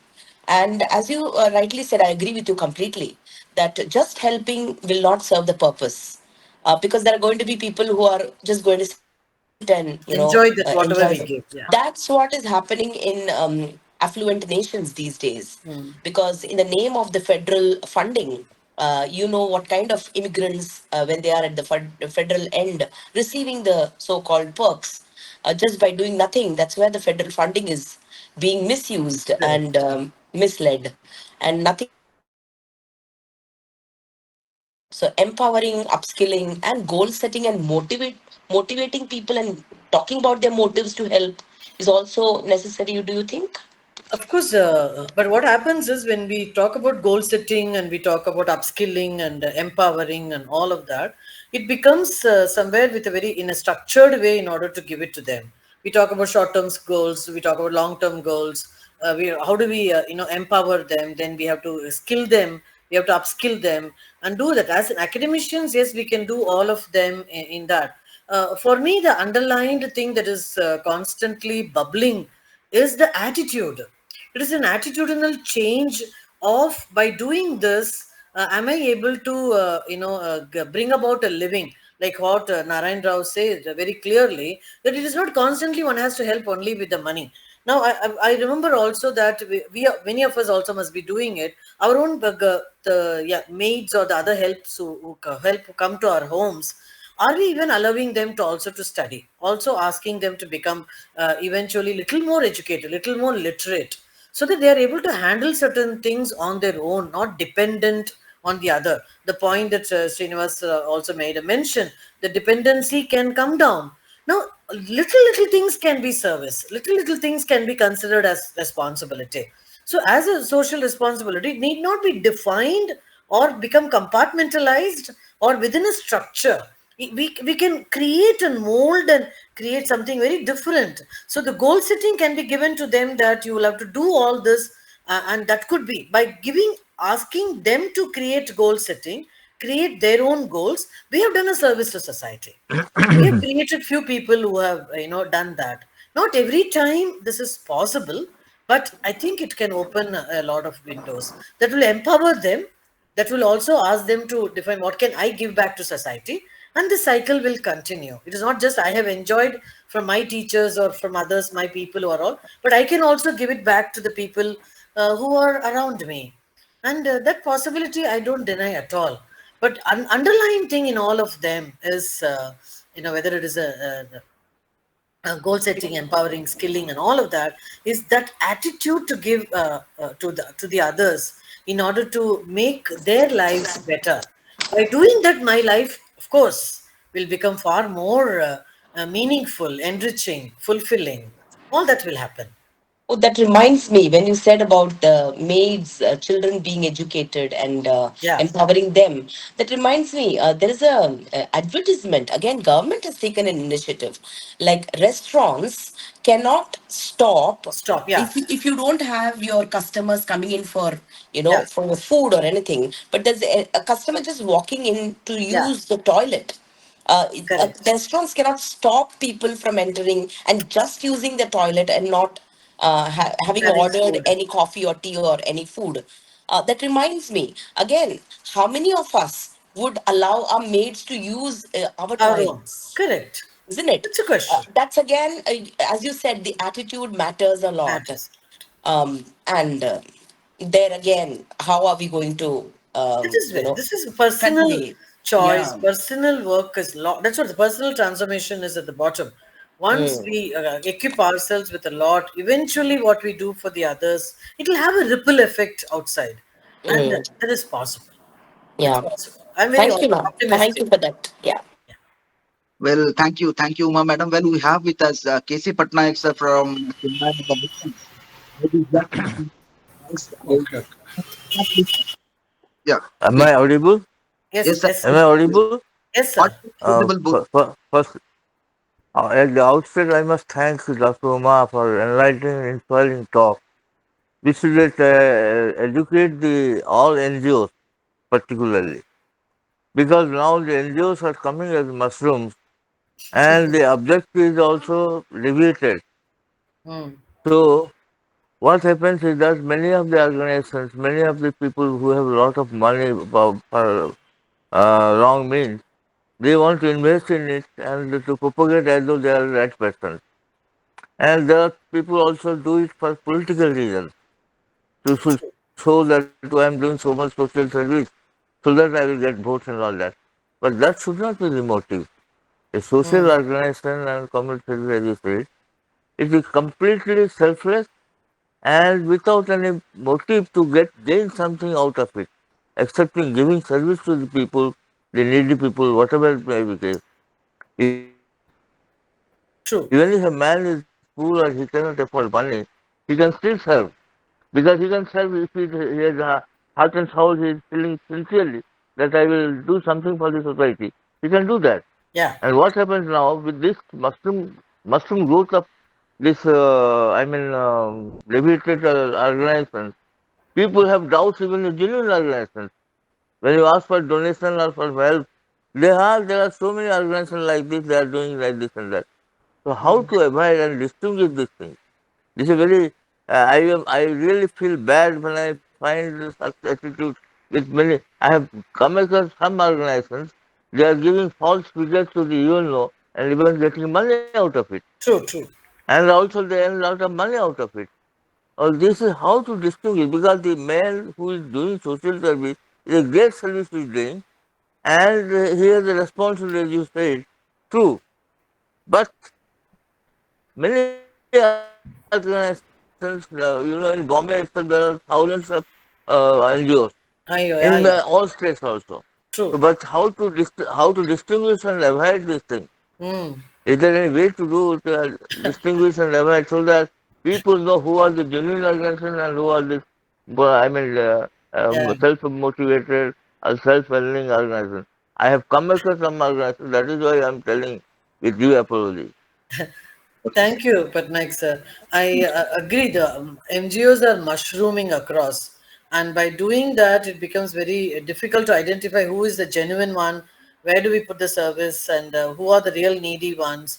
Those are tough jobs for an armed janta or ordinary people. But we will have to wait and watch what they are, where we are contributing it. Does it make any sense? Does it make the society a little more beneficial out of it? And whether this NGO is very genuine, and whether what they are trying to do it's not very rightly, as you said, politically motivated. Is it for the vote banks that they are doing it? All these are hurdles for us even to identify uh, where do I do a community service, where do I do it actually. That is why people generally go in for places where you are very clear about the handicapped mission, blind homes, orphanages, old age homes, and these kind of places where perhaps it is less infested by the politicians.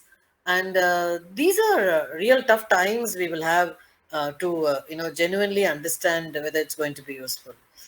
I agree with you. The Okay. probability problems that we will have in choosing and identifying it. There is no benchmark, or there is no clarification for us to say these are good NGOs where I can put up money and these are not. It doesn't come like that, isn't it? And not only that, there are True. many people with, bad character or bad record. They want to join the NGO to project themselves as good persons. Correct. Hmm. So the question is that government as well as the organizations, can they have some critical criteria or conditions so Hmm. that you can distinguish and avoid such things? Correct. It's Can it very be difficult to possible? avoid such kind of things. Yeah. I think this kind of things not just in one place. Across India, you will find, Oh, of course, of of course. definitely. Thank you.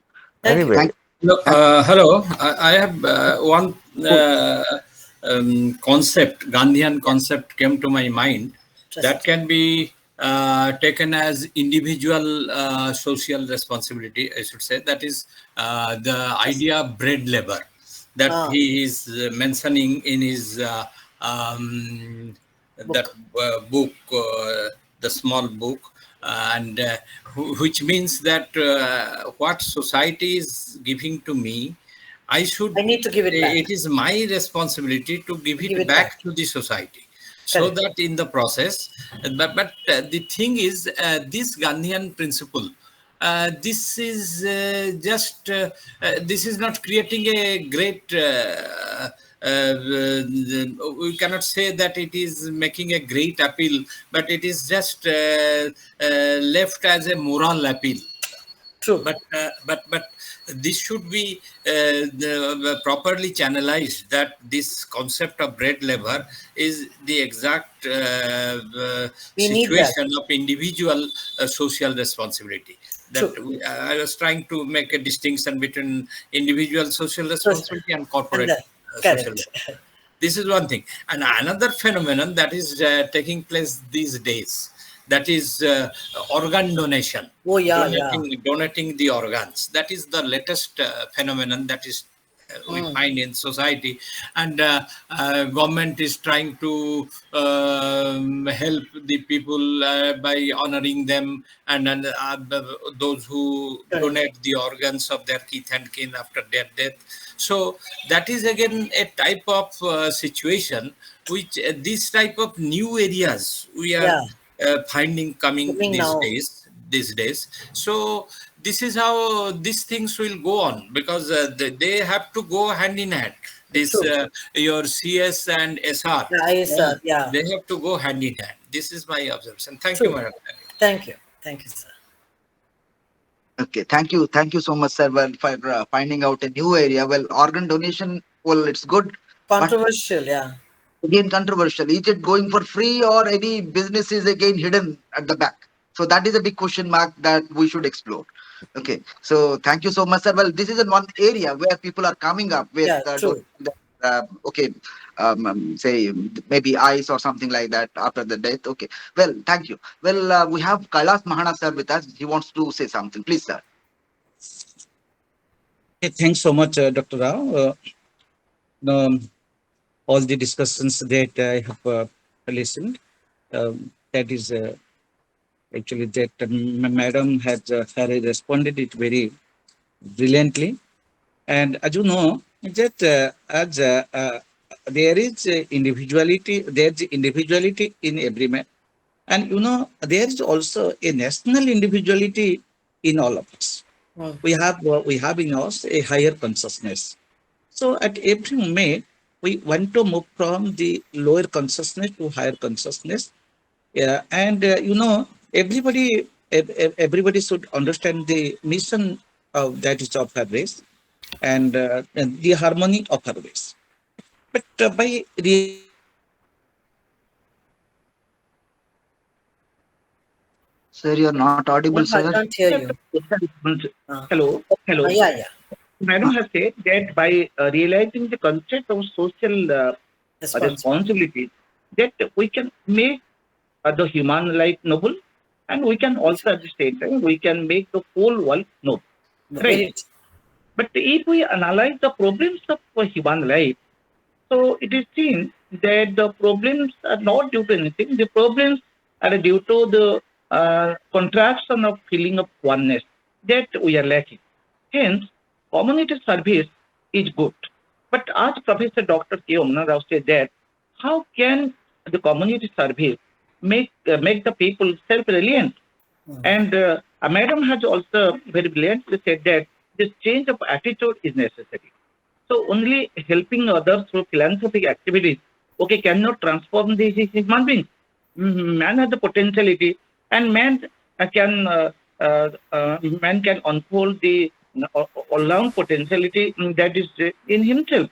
But what is our role? What is the role of the nation that is to do it? And if you see the entire political scenario of our nation, then you can see that the government are taking the name of Gandhi, the name of Ambedkar, and uh, and uh, and they carry the free distribution of material, free distribution of clothes, free distribution of food, free distribution of everything in the name of Gandhi, Ambedkar, and others. So can it make people self-reliant? So this kind of political propaganda that is going on in our country so cannot make people reliant, and it cannot truly explore Madam's view of social commitment, social responsibility that we have. So what can we do? What can be done now? And it is there in the entire scenario of the political system of our country. What can be done, See, when Madam? it comes to politics and society, they're always on the loggerheads. Depending on how the political scenario is, the whole definition of political, agenda that they have, one should not define the community service or a social responsibility. I think these concepts must be divide, or it could be bereft of the other agenda that we have it. So if the people have through politics you want to do community service, through political party and their intention we are going to talk about social responsibility, it will be not always, I will say most of the time it may not be very conducive for everybody. I will no, that is my observation. But there are also people in a bigger way in the earlier, the so-called political scientists and politicians in different part of our own country have done great service, in the name of social responsibility. And we have their books are there in the history.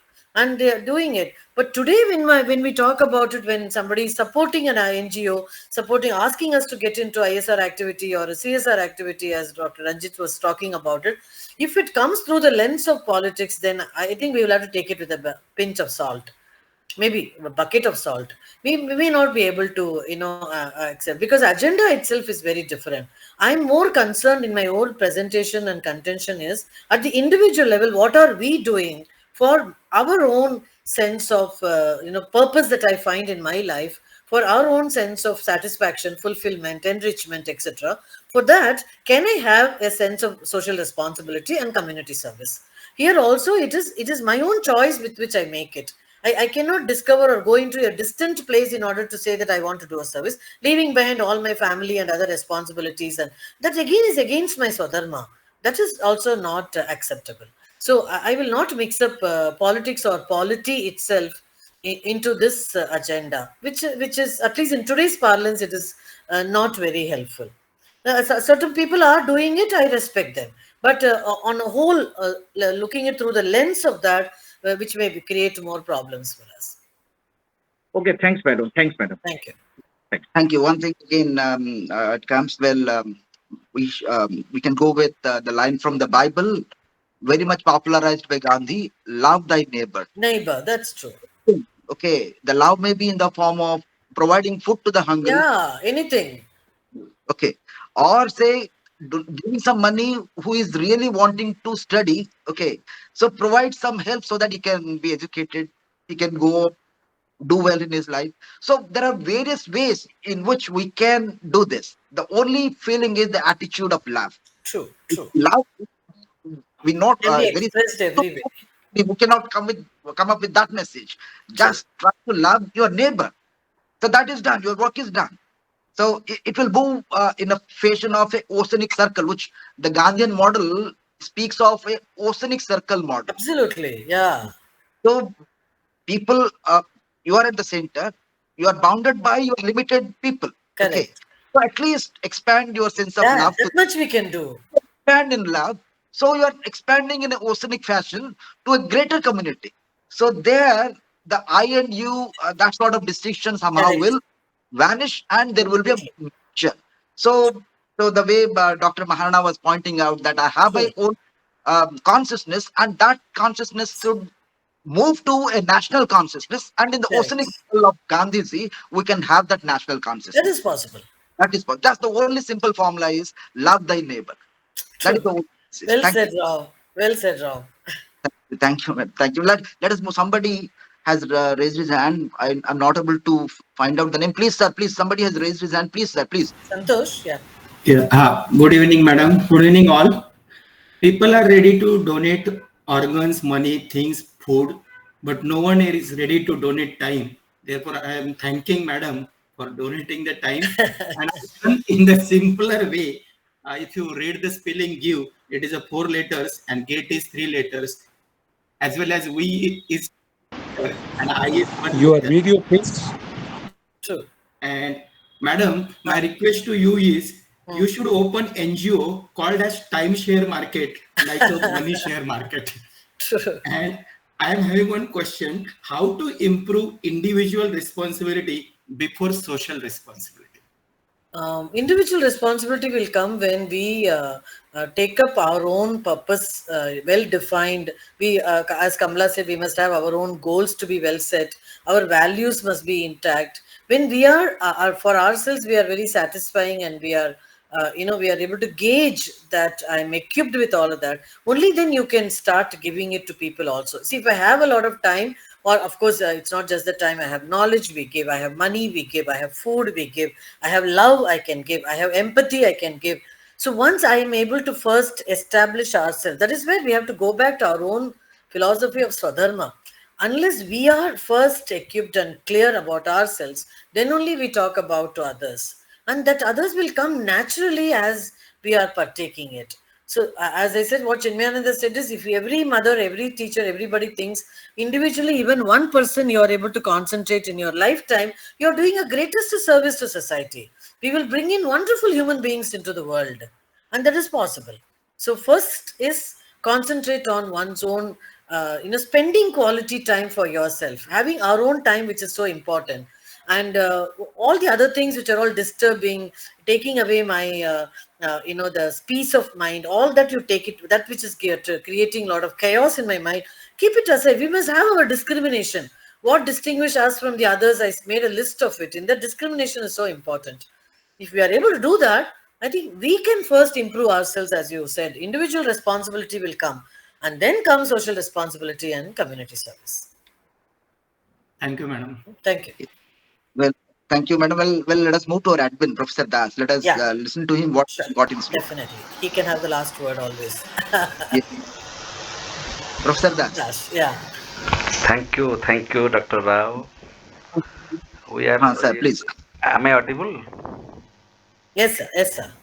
Yes, sir. We are very much grateful to Professor Uma Madam for delivering a very beautiful presentation before us. And it is always, uh, always we experience that a speaker speaks more in the interactive session, and that should be. The entire talk of Madam can Your be voice is very low, sir. is the entire talk of Madam can be said in one sentence that there is a self transformation from selfishness to selflessness. Hmm. And I as the individual social responsibility that we have to accept that man has two possible philosophy. Man is generally guided by two possible philosophy. One is Sir, the plug to the device is sparking somewhere. That's why your voice is breaking, sir, crackling. Can you Okay. can you It's keep it little distance? Mhm. Now speak, sir. Now oh, speak, sir. Yeah. okay. Is it better now? Yeah. It is fine. It is fine now. Okay. So two possible philosophy. Basically, the first philosophy is that man is thrown to this world without excuse.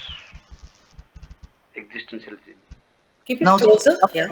outside. Man is thrown to this world World. without excuses. Very true. This is the greatest philosophy that I am an individual. I am responsible for my freedom. I am condemned to be free. Free. Yeah. Exist.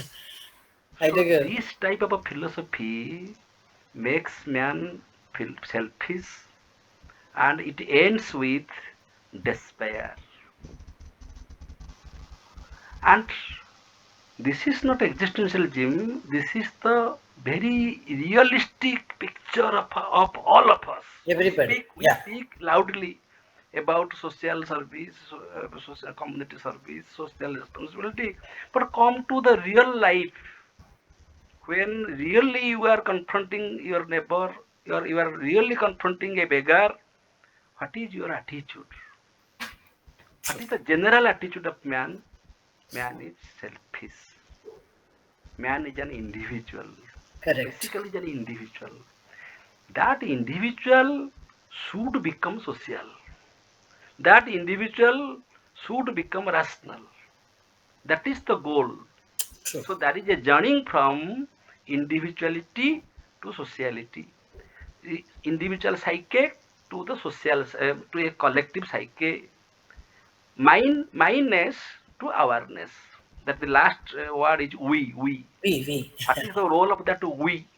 Correct. Even between husband and wife, they quarrel my money and your money, my parents and your parents, my responsibility and your responsibility. But the husband and wife, they live together for 30 years, 40 years, 50 years. Still they count their money. They have their separate accounts. They have their separate notebook of expenditures. I have spent this much. I have done this much. What you have done? Underestimation is there. If somebody earns more, the wife earns more, she may not I am talking about all. There are many there are such dispute also there. Divorce cases are also there. So this is the natural phenomena. True. Even between boys and girls, parents discriminate. that my son is good, my daughter is not good, or my daughter is good, my son is not good. This is natural. And what is the nature of a child? The child is naturally selfish. After education, he or she becomes social. So, and basically, we are all animals. Rational animal that is Yeah. added later. Social animal, yeah. We have animal instincts. We have In hunger. us. Yes, yes.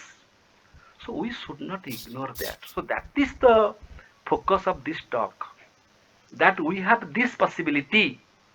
And the second philosophy that we are in all inspired, that is sarva bhavantu sukhina, sarve santu niramaya. That we should know that yes, I am not thrown to this world. I have come to this world by the noblest desire of my parents. If my parents would not have thought of, I could not come to this world. So I am not thrown. This is very teleological. I have a purpose to come here. There is a divine planning for my existence. This is another philosophy. That connects me to the universe. That makes me love the nature. That makes me more universal, social, intellectual. This, this is another philosophy. So Vivekananda therefore said that we that if a dog is hungry in the neighbor's house, then you can't claim that you are rational. You can't claim that you are a religious person. Even Correct. if a dog is hungry. True. So, so the point is we should have self transformation. Selfishness is natural, but that is not taken to be granted. From that selfishness, we have to become selfless. We have to become selfless day by day. The point is, the problem is, even if we say that family is greater than the individual, but there is selfishness. My family, my family is different from that family. Yeah. This is also selfishness. Again, community, my community. That's the great threat in the society. My community, your community, my religion, your religion, my nationality, your nationality. That is not also the sign of selflessness. Even there is a mark of a sign of a impact of selfishness when we say my family, my community, my religion. So the True. point is, we should not focus on action, we should focus on intention. What Well I said. intend, whether my intention is selfless or not. What I do, what I am giving charity, what I am showing up, that is all my action. But what is the intention behind it, that makes me either individual or social, either animal or rational. That is the point. So is education promotes, education elevates, education refines our intention, not our action. If our intention is pure, automatically action will be pure. Ranjit sir very beautifully said that means and end should Ends be, both should be good. together. So that is intention. If your both should be good, but by wrong means, by if you earn money by wrong means, but you give charity to the people and you have, that is not, cannot be ethical, because the means is bad. So means and ends both should be good for a moral activity, for a rational activity. So madam very beautifully Thank has focused on individuality, and that is natural. The individual becomes social in course of time by you. the proper way of education, by proper way of understanding, by studying scriptures, by loving each other, and by having commitment for the social responsibility. Thank you, madam. What Thank you. I understood, I just shared. Thank you, madam. Thank you so much. Well, thank you, Professor Das, for your words. Well, one thing again comes to my mind: our real face is always hidden, but rather largely hidden. The real face is largely hidden. Okay, man is known by his three faces. The face that he shows to the society, as Madam was saying, we always use masks. Man uses masks. Yeah. Okay, The real face is always hidden. Okay, the True. more the real face comes out to the society, the more closer he becomes to the society, the more the merger would be. Number one. Number two, well, ethics, responsibility, it is all about a transformation from I to we. Well, this has been discussed. Well, in I, there is illness. But when that I is substituted by we, there is LP. wellness society. So there is a transformation. When there is a transformation from I to we, there is a transformation from illness to wellness. Number three, number two, and the third thing, taking a point from clue from Professor Das. Well, when you are saying this is my family, well, you are expanding. There is no problem in it. Then you say my community, yes, you are expanding. So when you are thinking of your community at least, there also you're expanding. There is a theory of expanding self in the Bhagavad Gita. You see, in Brahmacharya state, we are confined to our own self, in our own arts and learning about various things, the various crafts and all that. We are concerned about our own training. But when one comes to the family life, he self expands through the family. He's concerned about the members in the family, the wellness of the family. So his self is expanding to the in the grihastha stage. His self is expanding. Later, stage comes the stage of vanaprastha when he sacrifices his family Everything. for the community.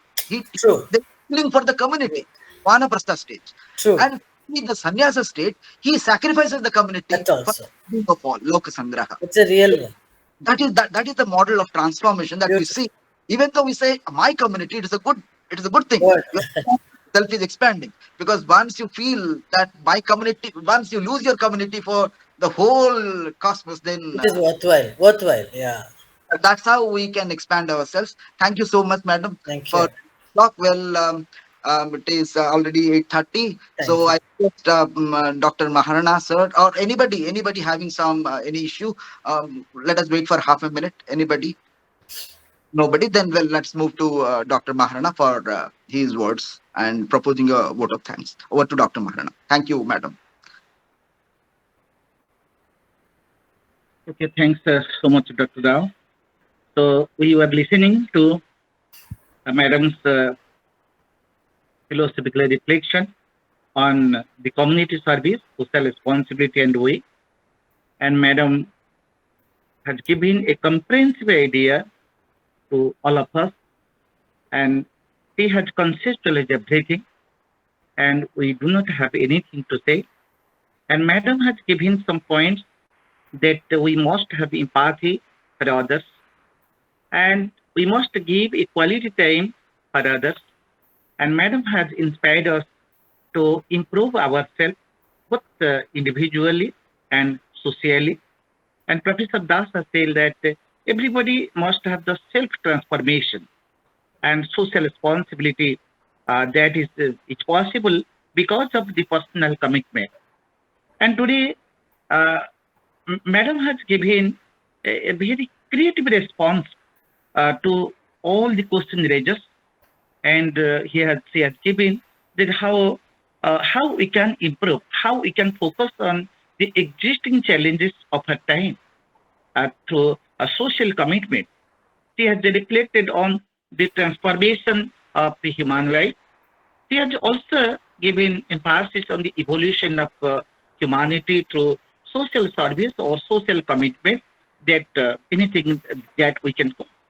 And today, we must extend our gratitude to Madam. That is the way she has presented our entire talk. And it could be better if she could have presented all the things in different slides that she had already prepared. But then due to the time has not given the that is he's It's okay. given properly, and it was not able to present all the things through slides. And today we must propose our vote of thanks on behalf of philosophy family to Professor Ranjit Guha sir. The way he has focused his reflection and his observation that giving time for others is important rather than giving money to others.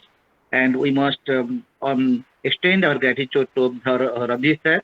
He is a regular participant of philosophy family.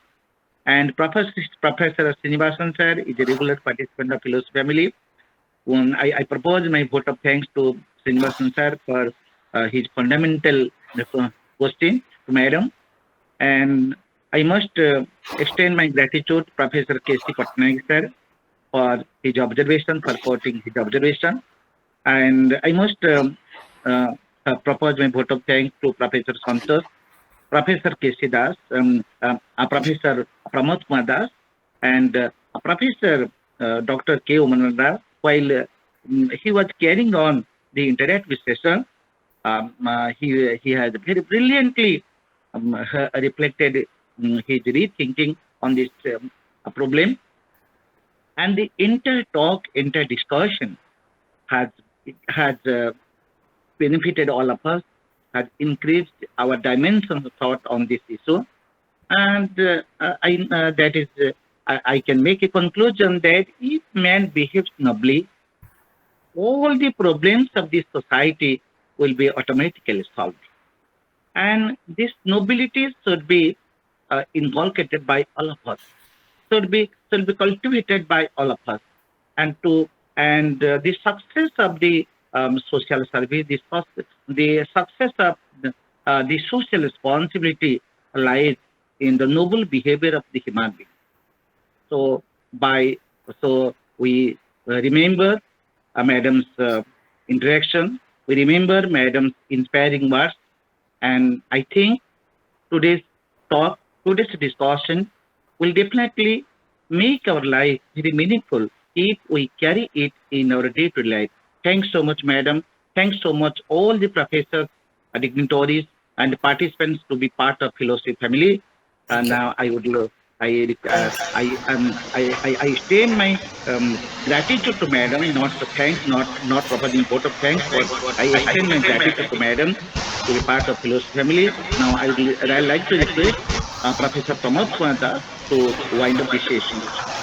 Madam, I have one sentence more to say, that there are two meanings of dependence. Dependence. We should think that yes, I am really dependent over others. Why? Because I can't live alone. I depend upon nature, I depend upon society, I depend upon my neighbor, I depend upon everybody. Okay. So this sense of dependence is a very good attitude. That makes us social. That will give us gratitude. Yes. I am dependent. I can't live alone. The second sense of dependence is, give me, I shall live by your earning.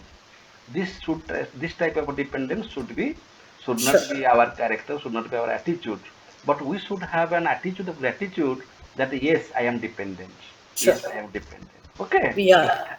Thank you, Madam. We are really grateful. Thank you. And, My pleasure. Yes. And Really Madam, please select other topics also. We shall I'll do invite that. you. And introduce your scholars. I'll do that. I'll get my PhD students also to get into this. We shall invite them. We shall invite them. With this, the session is declared closed. Thank you. Madam, Pranam, Madam. Pranam, Thank you. Narayan Rao, a long time. Namaskar.